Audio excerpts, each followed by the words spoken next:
Hi all, this is just a very brief video about the proposal for essay number one. I've gotten a number of emails asking me how to submit this assignment, so I just thought I'd walk you through it for people who are unfamiliar with Canvas or just need a refresher.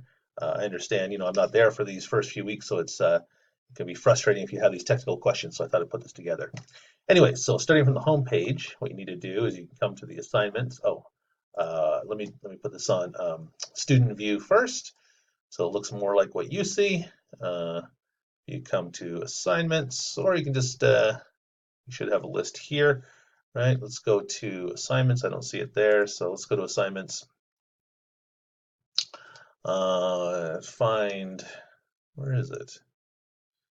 Upcoming assignments. Essay number one, proposal. Okay, so let's click on here, right? You'll have instructions, a little meme.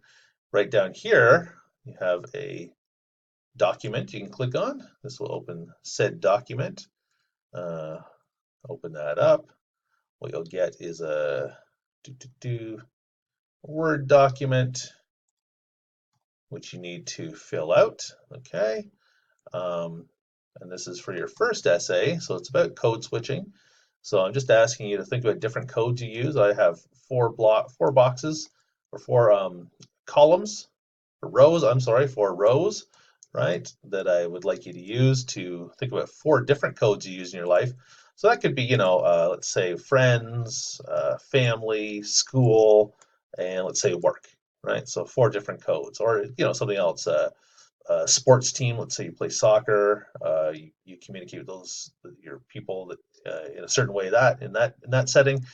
Church, out in public. Then what's another one you could have? Family events. I don't know, something like that.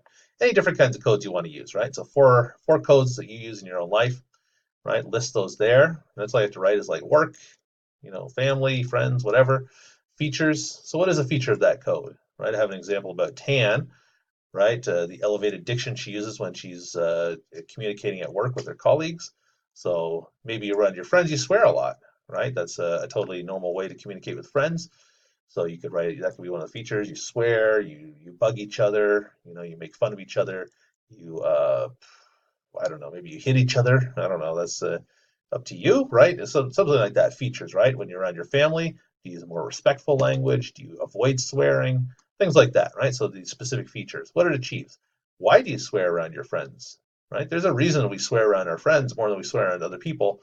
It creates a kind of social bond. So that might be something to think about. Why don't you swear around your family if you don't, right? Or why do you avoid blasphemy if you're at church? Why do you speak in a respectful tone at work? All those kinds of things. What it achieves. What happens if I misuse this code? So what happens if you were to swear at work? What happens if you were to blaspheme at church?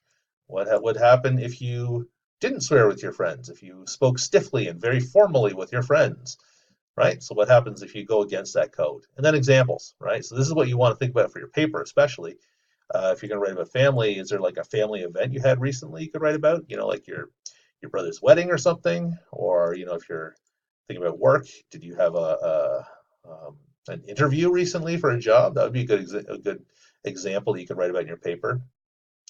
With the example, you want to think about longer examples, something you could write about at length in your paper for a whole paragraph.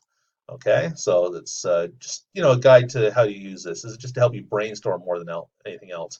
And then there are four follow-up questions you need to answer in full sentences. Okay, so please answer these in full sentences. This can all be point form, that's fine, but answer these in full sentences. And you can expand these boxes obviously, and you have to make more space. This is just a Word document. This could be 30 pages long if you want. Please don't make it 30 pages long. A couple pages is totally fine. 2 pages would be more than enough, I would imagine. And then you'll submit this. And please save it as either a Word or a PDF file, okay, not a Pages file. I can't open Pages. Okay, so once you've finished it and saved it to your computer, what you want to do is you come back here to Canvas, right, to the instructions. Right up here, there's a button that says Submit Assignment. Okay, so then you just click on that. It'll open up this box here. You can browse on your computer and you can find, you know, wherever it is on your computer, right? And then submit, press the submit assignment button.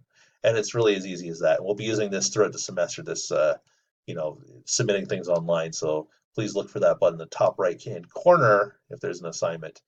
Okay, so that's it. I just wanted to offer that brief guide because I'm getting a lot of questions. Okay, thank you. Bye-bye.